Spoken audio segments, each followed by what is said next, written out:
Okay, welcome back. It's Hendrik Winkelmans, and Hendrik, he founded the bicycle store Fits, and he is an entrepreneur through and through, because he not only founded his store, he did not only start his store, in a little bit less than 6 years, I think, he had a bicycle chain, like a stores chain, and he had more than 250, created the Freshman Fund, with which he tries to really go out and look for entrepreneurial talents, and in order to support them, invest in them, and make them grow, and give something back to the entrepreneurial world. So perhaps you will be pitching your story to him in a little over than 2 months. But I'm getting ahead of myself. First things first, Hendrik is here to share his story with you tonight. So Hendrik, when you're ready, we're ready for you as well. Thanks, Gael, for an introduction that sets the bar very high, but much appreciated. Hey guys, thanks for sticking with us. We're like 8:30 now, so it's a bit late, but I really appreciate you all made the time to tap into this into this VC.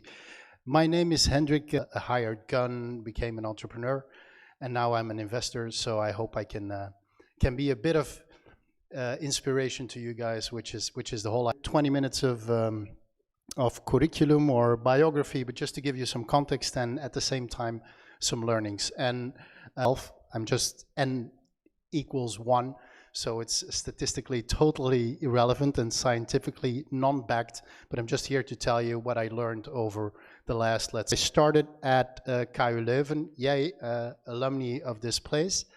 And then I actually started a career as a lawyer. I studied law, a bit of an atypical thing for ending up as an entrepreneur, but that's what I did. Then I studied at NYU in the States for a while and took a curve to consulting to work for McKinsey. And then I moved, after 6 years at McKinsey, I actually moved to Uplace. Uplace, which is a project developer. A lot of you guys probably near Uplace was a real turning point, because I got in touch with one of Belgium's most inspirational entrepreneurs, which is Bart Verhagen, inspirational mentor. And while I was there, I was like, dude, this guy makes things happen just because he feels that that is the right direction. They're under the wings of a powerful entrepreneur. It's very difficult to build your own thing. So I sort of switched to doing something else, and what is small leather booklets, and I just jotted down one idea after the other, the one even more stupid than the other. But one of them turned out to be actually quite an okay to good idea, and one of them turned out to be Fits as an entrepreneurial venture. I mean, I was looking at the bike market, which was basically growing like hell, double digits at the time. I was looking at an extremely fragmented market, and I said, you know what, I'm just gonna do it.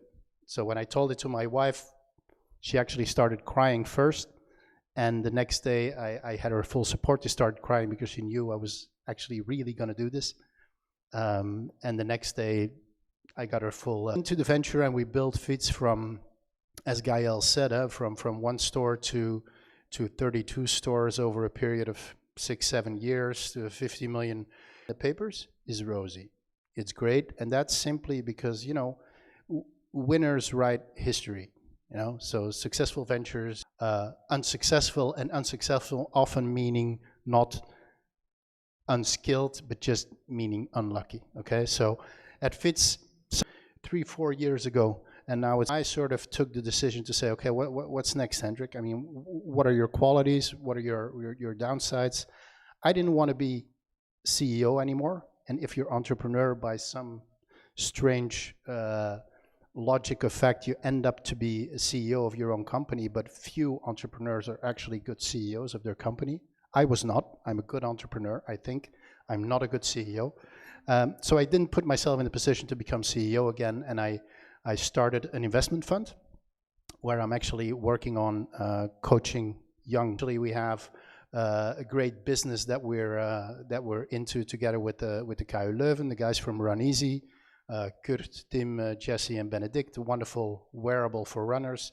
which is really going strong. So that's the type of stuff I'm doing. Of mine is that there are a couple of such thing as an entrepreneurial gene, right? People are not born an entrepreneur. I was like 35 and then take a shot at this. And the second lesson is, guys, don't wait too long. I guess most of you guys are students, and people tend to think, you know, I'm too young, I don't have enough experience, and should I go for it or not? Well, this is the best possible time, 35. The only thing that you put down a couple of €1,000 every month to the bank. Okay, so if you want to take risk. And the third thing is, like, trust me, I mean, once you're an entrepreneur, you never want to go back. You never want to go back to hired guns, what I was for like 15 years, working for somebody else. There's a third type of professional. It's called happy sperm. They're not hired guns. They're not entrepreneurs. They're people that they wanted to share with you. Here's the myth about entrepreneurs. Like, do entrepreneurs shoot bullseye because they are hyper talented? No fucking way. No fucking way. They shoot bullseye because they have the guts to shoot, and they shoot a lot of times. Like, do I think he's hyper smart? No, he's very smart, for sure. But the guy is shooting, right? And what he's doing when he's acting and when he's going for things is he is putting himself in a position where he can be lucky. He puts himself in smart positions where he acts and where he has a chance to get a break, right? That's, to me, that's why I put this sort of as a front page in this presentation, because academics feel safe in the library. They feel safe behind their books, in their PowerPoints and Excel. Trust me, guys, that's not where you're going to make the difference in life, okay? You're just rechewing things and understanding things, creating stuff that nobody created before. That's what it is, and it requires one example. And of course, I did the whole thing. I did the research and the Googling and the PowerPoints and the Excels. And at some point, the smartest thing I did was to say, hey, you know what? I'm going to find out who, write them a letter. Wow. Was to take over one of these guys, and I sent it out. And then I don't know why, but all these bicycle stores, one by one, literally saying, hello, I wrote you a letter, like with the door in my hand. I was like, half of the time I just got the door jammed in my face, right? Okay, that happens for a coffee. And I learned much more about the business than I did in my 2 months of study preceding those discussions. So it's very important to be able to go out and take risk. And then sort of when I figured this lesson out, I was very proud of myself. So I went to my wife and I said, hey, honey, you know what entrepreneurship is really all about? It's about daring to be vulnerable. Correct, that you just go for it. So it's like, I don't know what's true, but in any case, put yourself out there. I guess that's my message. You're not going to have an impact on the world from behind your desk. So that is what I wanted to share here. This one is a bit of the same, in a sense that academics love singular brilliance. They love the idea of, I came up with a genius, patentable, or whatever IP-worthy ID. Whereas successful businesses are almost always teamwork. There's no one in this life entrepreneur. I now have a partner in a fund, and he recently told me, so, you know, Hendrick, if people agree with your ideas more than like 20-30% of the time, please have your ideas challenged, pivot, move on, learn in reality, not in books and not by yourself. This being said, this is never going to work, dude. Be stubborn as an entrepreneur, okay? Listen to others, but have the courage to go for your idea. Even stronger today as an investor is like, if everybody agrees that we should do a deal, doing something very exceptional when you're onto something that nobody believes yet, and once you create it, people go like, what the fuck, of course, right? And I had this sort of in the mic, and systematically it would come out that they say, you know what, Hendrick, no, it's a great idea you have, but you know what the problem is? I thought about it, opening a second and a third bicycle store, but I cannot clone myself. clone myself. I was like, what the hell, cloning yourself? So all these people, because it's such a service-focused and people-dependent business, they all thought they were irreplaceable. They all thought there are no processes or systems that we can. And the second thing that will happen when you invent something, which turns out to be really cool, is like everybody will go when you come with the idea, man, dude, you know nothing about bikes, never gonna work. And when I was 2-3 years in the business, all these same people, they came to me not like, wow, congratulations, cool idea, cool vision.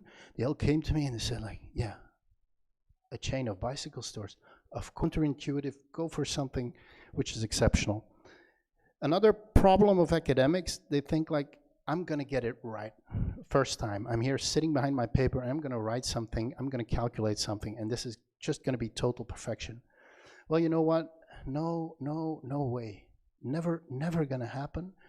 And that attitude will keep you from going out. That started out as something totally different. Like the Airbnb guys, at some point they were selling cereal. It's literally true. So you got here the Obama cereal on the picture. That's actually what these guys did at the time. I mean, they had no clue, but they pivoted themselves. They were in the game and they pivoted themselves to a $40 billion corporation by now.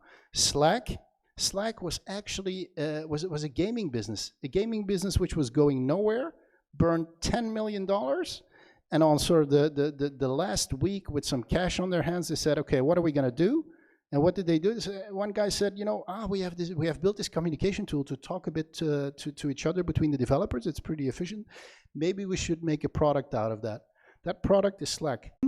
That was wallpaper remover. So I'm like, it's much more important to get in the game than to try to get things right. And one of the last things I want to share with you is don't analyze yourself to success, guys. I mean, if you go from startup to scale up, then you need the suit guys and the tie guys and the Excel guys and the PowerPoint and the managers. If you go from 0 to 1, which is what a startup does, these guys are totally fucking useless. So I'm talking MBAs, I'm talking lawyers myself. So hey guys, years ago I was doing a speech at Solvay at the MBA guys, and nice speech, blah blah blah. After the speech, I got onto a reception. One of the guys came to me and he went like, I want to be an entrepreneur. I have this great plan. I'm like, wow, cool. What's your plan? Yeah, my plan is to take over a business with 5 million turnover, 15% EBITDA margin. And I was like, okay, cool. So what's the idea? That is not entrepreneuring, guys.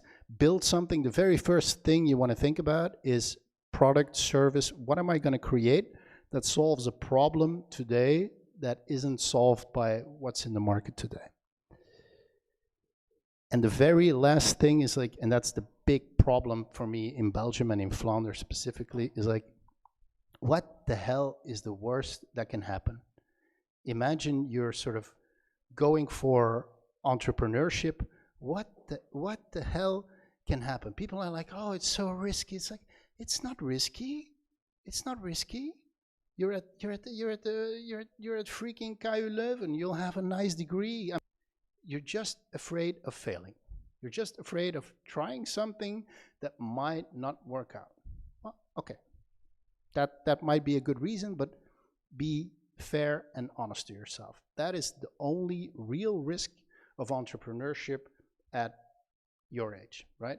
And they have this Google result, like, and it's not, it shouldn't even, it's data driven because you have Google these days, but the one thing you don't want to have when you're like 85 and you're in an elderly home, balls to try it.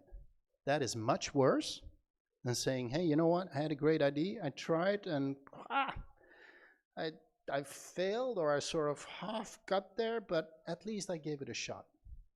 Okay? And that's what I want to tell you guys. I mean, impact in the world and entrepreneurship is not for the smartest kid in the room. It's for the kid in the room that just goes out there and does stuff. Okay?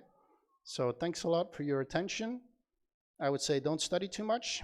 Create and act would be my recommendation to you guys. Cheers. Thanks for your attention.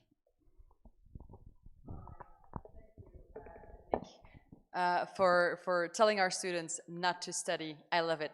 And to go out there and just fail and just do it. So with this, we're finalizing our 3 speakers for tonight. I just want to give them a big thank you from us. I hope that they were able to inspire you about entrepreneurship, about all these different kinds of things that you can do, and how different entrepreneurs could be you in a couple of years. So I hope they inspired you. And so a big thank you. Now we have a final speaker. Well, actually, she was an ex-Kick Challenge participant. She was actually part of the winning team, one of the winning teams. And so while she sets up, I just kind of want to say that Nikte van Landegem is part of the checker team. And she's here to really tell you about her experiences that she had through. Nikte is actually really great at explaining what her idea is. So Nikte, could you please tell us, give us your little pitch? Uses virtual reality to detect preventable and chronic diseases. But first, let me give you a little bit of a background story. Imagine there is a guy, let's call him David, and he has a headache, so he goes to a pharmacy and he buys some medicine, like ibuprofen. The problem is, sometimes in 30 years, he will end up with pressure. This problem is very common in Belgium. We want to use virtual reality to measure different biomarkers to detect patients that are at risk of different conditions. So let's go a little bit back again. In Belgium, people go 3 times more often to the pharmacy than they go to the doctor. They actually don't even get 1 checkup a year in the doctor.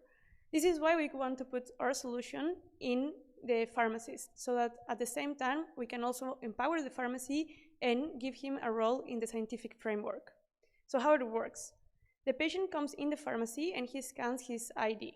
From the ID, we can know his gender and age, and the corresponding game starts to play. After 5 minutes game, he can continue to the pharmacist, and if he is detected as a risk patient of one of the many diseases, then the pharmacist can give him more information on his condition and can redirect him to the doctor. We do not diagnose people at the pharmacy. We just want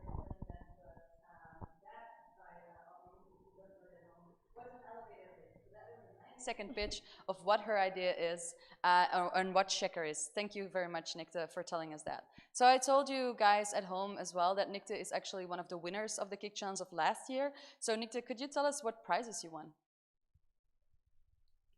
Yes, so actually we won 2 different prizes. We won the Audience Award, who was given by the public, and we also won the Student Award that was given by the judges. And in these prizes, we won many things, between vouchers and some money, also a trajectory of coaching. But the most important thing that we won was some feedback and just follow up with the project. All right, and so we're talking about prizes and we're talking about feedback. So could you tell us a little bit more about how you experienced the Kick Challenge and how it kind of helped you move Checker forward and to the next level? So we really use the competition to kind of challenge the idea that we already had. Me and Salma, who's my partner at the competition, didn't have a background in business or in finance. I'm an engineer and she was a pharmaceutical student. So this is why we wanted to enter this competition and check our business plan, check what were the weaknesses, what possibilities could there be, really have the judges tell us what was wrong. We learned a lot about business and the business plan, how to really make it all come together. All right, and then when you're talking about the challenge and how you moved along in the challenge, let's zoom in on what you actually did during the challenge. So how did you experience the workshops and the coaching? What did you think of them? Well, the challenge itself was very busy, I have to say. Salma and I were